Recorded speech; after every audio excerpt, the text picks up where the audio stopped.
Bom, então nós vamos começar dando uma panorâmica. Então nós vamos falar sobre conselhos mediúnicos focados basicamente nos conselhos que os médiuns recebem de como devem se comportar como médiuns, como espíritas, como cristãos. É esse o nosso foco essa tarde.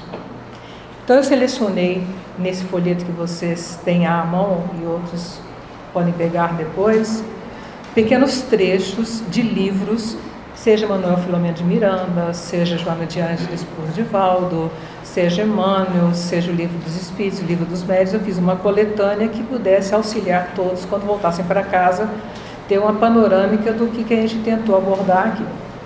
Fica fácil, né? Depois a gente fala aqui, aí meio que esquece, fica difícil guardar tudo, aí vocês levam para casa e depois leem com calma.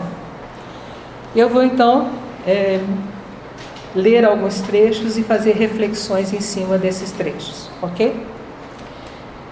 Em O Consolador, Emmanuel, questão 382, qual a verdadeira definição de mediunidade?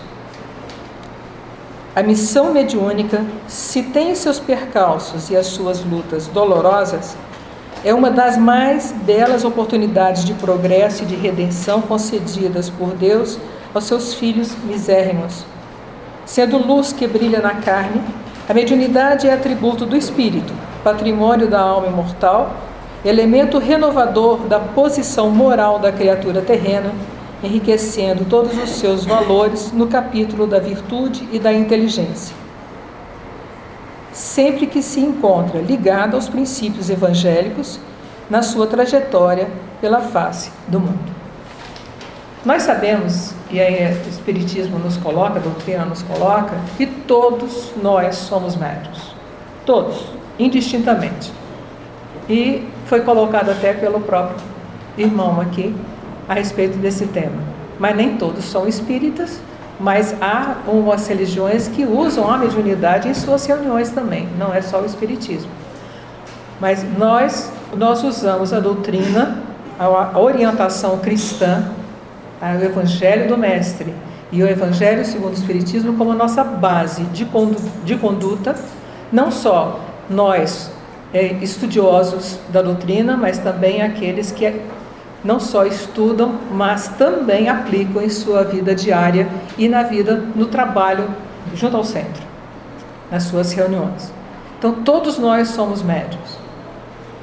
Há uma situação interessante, é que, recentemente, um pouco assim, um médico espírita afirmou em uma colocação numa palestra que a doutrina nos coloca que mediunidade é uma questão orgânica, isso a doutrina nos coloca. E ele vai além, confirmando esse particular. A capacidade mediúnica está no nosso DNA.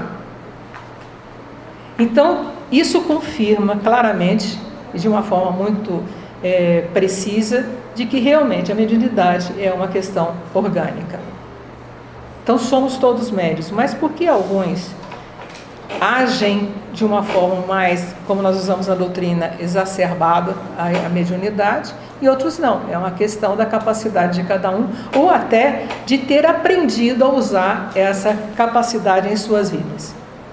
Nós temos alguns médiuns, de uma forma geral, e o Divaldo coloca isso nessa entrevista, há médiuns que frequentam, trabalham mediunicamente em algumas reuniões, mas acham que não precisa mais estudar, porque já sabe tudo.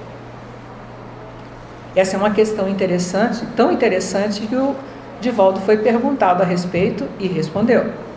Então, é realmente algo que deve acontecer com muita continuidade no nosso meio. Nós, de uma forma geral, não só médiuns dentro da doutrina, mas nós, de uma forma geral, temos o orgulho, a vaidade de achar que sabemos tudo sobre determinado tema, seja um tema de profissão, e acha que não precisa mais. Quando a gente precisa estar sempre se reciclando, a gente precisa estar sempre aprendendo algo a mais. Nós não temos condições de saber tudo. E com relação a esse aspecto, é muito interessante, vamos prestar atenção no que Divaldo nos coloca a respeito disso.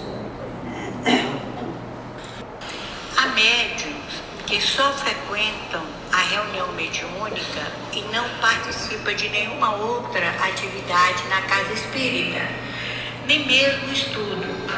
Alegam que são experientes, pois praticam a mediunidade há anos.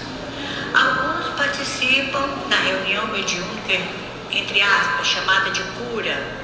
Que dizer desses trabalhadores? Que são trabalhadores imperfeitos, porque, por mais bem informados que estejam, não sabem tudo. E as reuniões doutrinárias realizadas na instituição constituem-se de valor inestimável para os obreiros da casa. Aquele que é membro de uma instituição deve ter compromissos, no plural, com a instituição. Frequentar apenas a sessão mediúnica não preenche as suas necessidades espirituais. Além do trabalho mediúnico, deve vincular-se a uma outra atividade. E as reuniões públicas, as reuniões de estudo, são valiosíssimas, porquanto cada expositor traz suas próprias experiências, muitas vezes em torno de um tema que já é muito conhecido do auditório, porém está sendo enfocado de uma forma sui generis e que nunca ocorreu com outrem. Sempre quando estou ouvindo outros companheiros, ilumino-me com as suas reflexões, que são muito diferentes das minhas, e alegro-me quando constato a universalidade do ensino. Desse modo, o médium tem o dever de frequentar a casa espírita além da atividade mediúnica. Então, é importante que foi motivo de o Divaldo ser perguntado a respeito. E como é que nós nos comportamos, então? Além, e ele coloca logo no início, além dessa questão de nós precisarmos estar em várias áreas de atuação dentro de uma casa espírita, está a questão do estudo, que ele colocou muito bem. Nós não sabemos tudo, temos muito a aprender nessa nossa caminhada. Sobre mediunidade, então, nem se fala. Sabemos pouco. E é um recurso, é um princípio, vamos colocar assim, que nós, seres humanos, temos há milênios. Já os persas, já os egípcios, já falavam sobre a mediunidade, falavam sobre a reencarnação. Não exatamente como nós, hoje, depois dos esclarecimentos dos espíritos através de Kardec, temos hoje. Nós temos muito mais informações, com muito mais fundamento, principalmente no Evangelho do Mestre. Então nós precisamos sempre estar atualizados, sempre buscar estudar a respeito.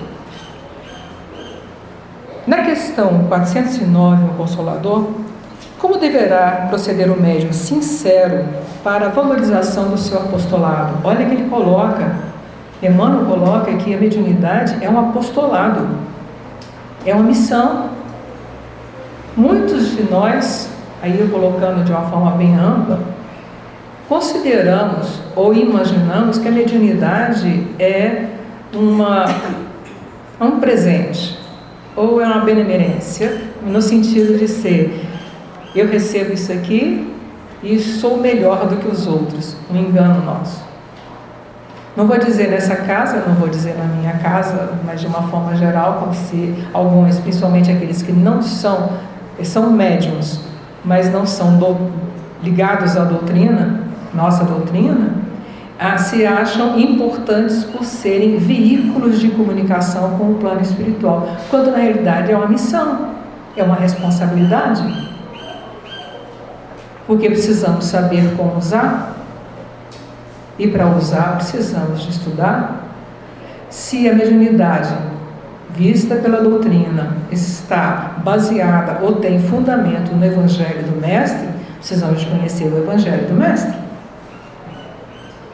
Senão nós não vamos usar ou aplicar esse recurso, esse dom, da forma como ele deve ser utilizado.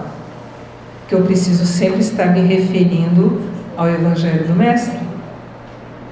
E o Evangelho segundo o Espiritismo, que tem o seu fundamento, a sua base, nos 4 Evangelhos. E nas cartas de Paulo, como a gente vê, no Evangelho segundo o Espiritismo. Nós não podemos nos esquecer disso. E como é que se chama o Evangelho? Evangelho segundo o Espiritismo, como é que se chama o Espiritismo? Não é o Evangelho redivivo? Não é assim a expressão que nós usamos?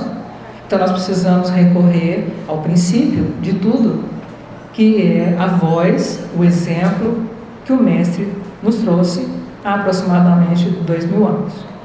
Então nós precisamos conhecer o Evangelho e tentarmos assimilar da forma melhor, mais perfeita possível os ensinamentos para sermos bons instrumentos nessa seara. Vou lembrar aqui um texto de Joana de Ângeles, em que ela nos coloca algo muito interessante, que há muitos espíritas que, creio, não pensam a respeito, ou não têm essa percepção, que é a seguinte: ela coloca que a mediunidade é uma faculdade orgânica. A mediunidade se encontra em quase todos os indivíduos, não constituindo patrimônio especial de grupos nem privilégio de castas.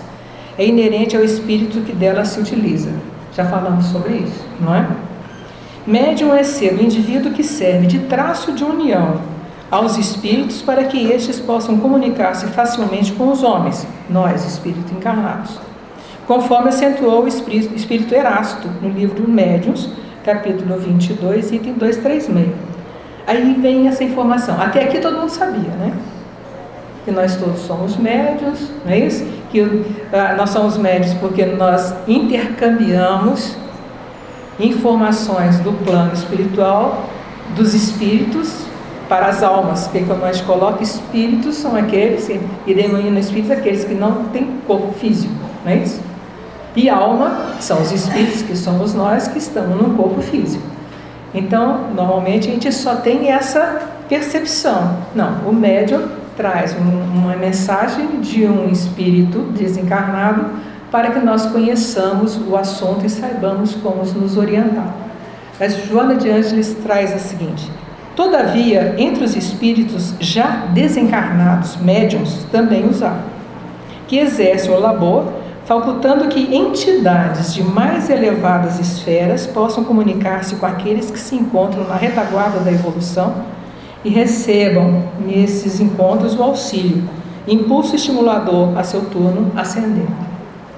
Então, também no plano espiritual, entre os desencarnados, há médiuns com essa função de levar informações ou trazer para o plano em que outros estão, que precisam dessas informações e dessas orientações, de um plano mais elevado. Quem leu o Nosso Lar? Você se lembra da comunicação que houve de um outro plano para André Luiz? O que mais que possa ter acontecido que não seja a utilização de uma energia mediúnica para que isso pudesse ocorrer? Então, nós já muitas vezes lemos nos livros a respeito, mas não nos damos conta dessa particularidade. Por quê? Nós estamos em vários níveis dimensionais. Então, nós estamos aqui no plano de terceira dimensão, outros espíritos estão de quarta ou quinta, ou o que seja, além.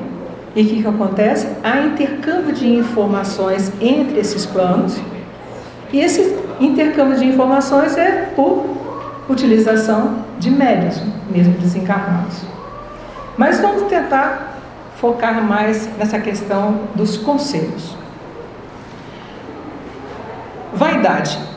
Eu segui, a Vera falou que estava preparando a palestra dela em cima deste livro, Médiuns, Miramês, do João Nunes Maia, de que eu gosto muito também. Então eu selecionei aqui alguns pontos com relação a como deve ser o nosso comportamento como médiuns. Vaidade. Os talentos bom, a mediunidade é um dom de alcance superior e sua ação tem de provar a presença do Cristo. Olha bem, provar a presença do Cristo, o maior médium de todos os tempos. Na Gênesis coloca há uma parte que fala que Jesus é o médium de Deus. Há essa expressão no livro Gênesis. A preeminência do medianeiro com Jesus depende, em grande parte, do que ele faz com os talentos de que é portador. Nós temos talentos, mas não são à toa. Então, além de lembrar da parábola dos talentos, precisamos de fazer bom uso desses talentos. A mediunidade é um deles, não é? Então, que a gente precisa se educar, se instruir em todas as direções. Por quê? Quando uma entidade, um espírito, vai se comunicar através de nós, um de nós que esteja trabalhando numa reunião, ele pode estar falando de assuntos de que nós não compreendemos nada.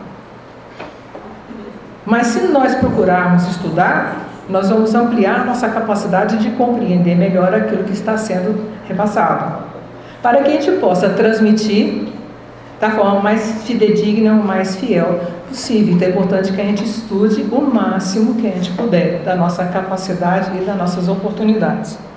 A mente de um médium deve ser núcleo de ideias cristãs. Olha bem a questão, então, remetendo ao Evangelho do Mestre, os ensinamentos de Jesus, onde não falte a inteligência e o alimento divino do amor é outro requisito. Precisamos de ter informação, precisamos valorizar o Evangelho de Jesus e precisamos ter amor em nós, para exercermos de uma forma melhor possível esse dom, esse talento que recebemos. Comportamento. A mente disciplinada favorece o intercâmbio das almas afins. O modo pelo qual nos comportamos é que marca o grau das faculdades que possuímos. Então, é a nossa forma de nos comportarmos no mundo, no dia a dia, não só no centro, seja num restaurante, seja no trânsito. Essa maneira de nós nos comportarmos é que nos identifica como alguém que está buscando estar bem conectado com os ensinamentos do Mestre. Não é o que nós sabemos intelectualmente. Não é nas reuniões que nós participamos dentro do centro. Não é a roupa que distribuímos só de uma forma sem estar engajado nesse procedimento. É aquilo que está como é que estamos envolvidos de amor e de vontade de realmente sermos instrumentos. É aí que faz a diferença da nossa vida no meio ou no mundo em que vivemos. Conscientização doutrinária. A luta dentro de si mesmo é desembaiar a espada e aparar as arestas, pois a tua posição com Jesus convida-te à ponderação. Então precisamos ser ponderados. É a limpeza da mente em todos os campos de trabalho. É acender no coração todas as formas de beneficência e que o alcance da sua inteligência achar mais conveniente. Conscientizar-se de que a doutrina que escolheste para a tua viagem na eternidade é vida e é doutrina do amor. Mais uma vez a referência com relação ao amor. Reuniões em casa é um conselho. Aí nos diz que ninguém deve transformar a nossa casa num centro espírita. Isso às vezes pode ocorrer, principalmente no culto no lar. As pessoas supõem ou acreditam que estando ali, fazendo uma prece e orando, ela pode incorporar, porque ela é médium. Ela pode exercer ali alguma orientação, intercambiar do plano espiritual, só que a casa dela pode não estar bem protegida como num grupo espiritual, num centro. Então, não é o caso de querermos fazer reunião mediúnica num culto no lar, ou até atender uma situação com um vizinho. Um vizinho está passando mal, você já faz uma conclusão, tira uma conclusão que é um processo de incorporação e quer socorrer sozinho. Não faça isso. Que seja pelo menos 2 pessoas. Mesmo assim, de preferência que seja num lugar como um centro. Então, pega essa pessoa e procure uma casa que preste socorro em alguns momentos diferentes de reunião. É a orientação que nós temos, certo? E mais, conselhos. Aí não os conselhos que a gente está se referindo, mas aos conselhos que geralmente os médiuns querem dar. Não, eu conheço eu já sei a doutrina, sei tudo, mais ou menos aquele grupo a que o Divaldo se referiu. Então eu posso dar conselho para os outros. Tomem cuidado, porque podemos não estar preparados para isso. E o texto é assim: se alguém está na posição de sempre ser solicitado dar conselhos, quem é que já não teve essa ocasião em que as pessoas buscam, você é espírita, você pode me ajudar?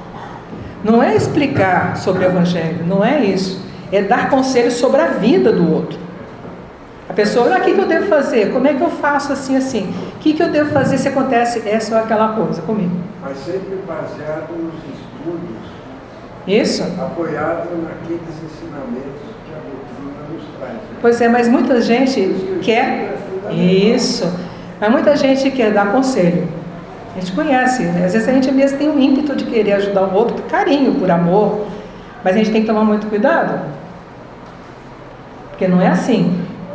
Uma casa que tem uma reunião mediúnica de atendimento fraterno, onde a pessoa, lá no Irmão Estevão, por exemplo, as mensagens que vêm no atendimento fraterno são psicografadas. Então, são entregues por escrito para a pessoa que está sendo atendida. É uma reunião fechada, a pessoa que está sendo atendida não entra nessa reunião, então ela é toda fechada e toda preparada para isso, com os médios já antigos da casa, que já estão preparados para fazer esse trabalho. Todas as vezes em que há uma mensagem, ele fala assim: olha, você deve procurar tal emprego e sair de sua casa. Não existe isso.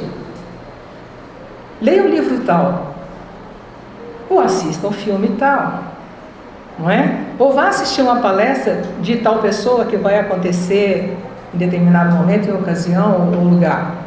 Porque naquele local e naquela reunião ou naquele livro está uma orientação espiritual adequada, fundamentada num livro espírita, num livro que teve todo um critério para ser escrito, etc.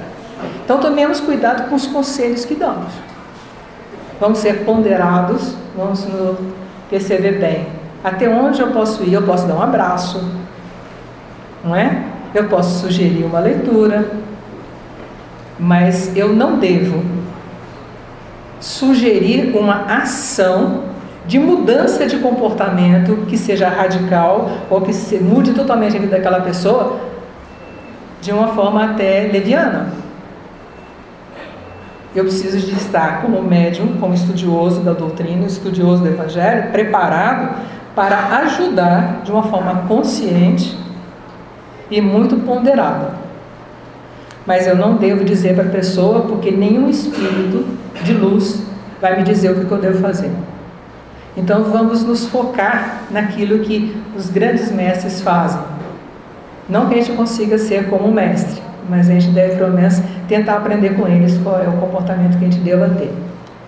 Infelizmente o tempo está terminando, mas eu gostaria assim, nesse folheto vocês têm várias passagens como eu falei, de Emmanuel, Manuel Filomeno de Miranda, da Joana de Ângeles, Livro dos Médiuns, Livro dos Espíritos, que são fundamentais para a gente se orientar. Nesses textos que eu colhi aqui, dão todas essas informações que eu tentei passar rapidinho para vocês, mas eu sei que é pouco, e por isso que eu trouxe o folheto para vocês levarem para casa e procurarem se deliciar com esse manancial de informações que a doutrina nos proporciona. Certo? Muita paz para todos, muita luz, muitas bênçãos. Que a paz do Senhor esteja em cada coração e muita luz no caminho de todos. Fiquem com Deus. Nós acabamos de ouvir a nossa irmã explicando a cada um de nós sobre mediunidade, que é um tema simples aparentemente, mas é muito delicado, torna um pouco até confessante para muitos dos nossos irmãos que ainda não amadureceram doutrinariamente. Muito obrigado, nossa irmã. Está adoecendo mais. Então, nessa tarde, estamos nos parabéns, nossa irmã, que nos abençoe, Deus nos ampare. Vamos cantar Quanta Luz com Aquino e depois vamos fazer a prece do encerramento. Os médicos na sala Maria Celeste nos aguardam. Agora, eu diria o seguinte: quanta luz, meu filho? Pode falar, receba a luz. Quanta luz.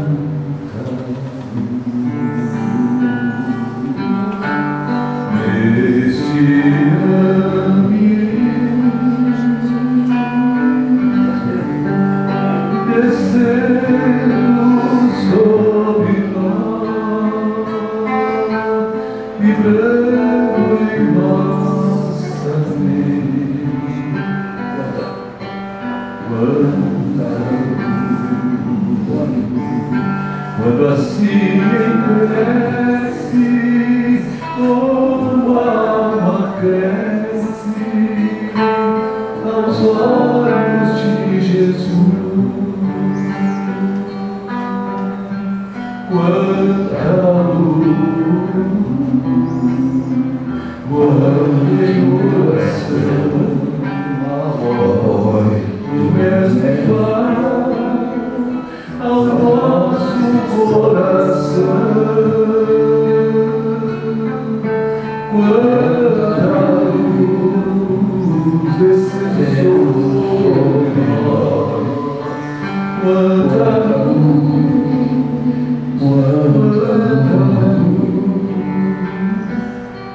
quanta luz, Senhor, neste momento descendo sobre nós, vibrando em nossas mentes. Quanta luz, Senhor, quando assim cresce como estamos, como a nossa alma cresce aos olhos de Jesus.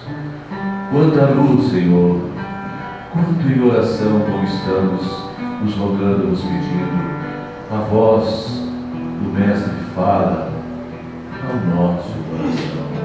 Quanta luz, Senhor, descendo sobre nós. Quanta luz, Pai eterno maravilhoso, te agradecemos, Senhor, por mais esta oportunidade, por aqui estarmos, Senhor, nesta casa bendita de oração, esta fonte de luz que criastes para todos nós, aqui na nossa cidade de Guará. Aqui todos vêm buscar sempre algo, Senhor, e encontram com certeza, porque estamos todos aqui na fé do vosso amor, da vossa misericórdia que todos nós necessitamos de cada um delas. Mais uma oração, Senhor, dentro dessa oração, a bênção da cura, Senhor. Vamos, Jesus, passear na minha vida. Quero voltar aos lugares em que fiquei só. Quero voltar lá contigo, vendo que estavas comigo. Quero sentir teu amor a me embalar. Cura, Senhor, de dor.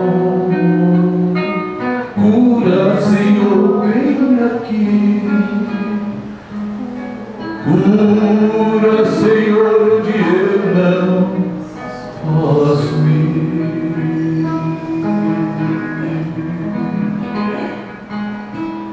Obrigado, Senhor, Pai eterno e todo-poderoso, por mais essa bênção maravilhosa deste dia, desta tarde, aqui na nossa casa de oração, André Luiz.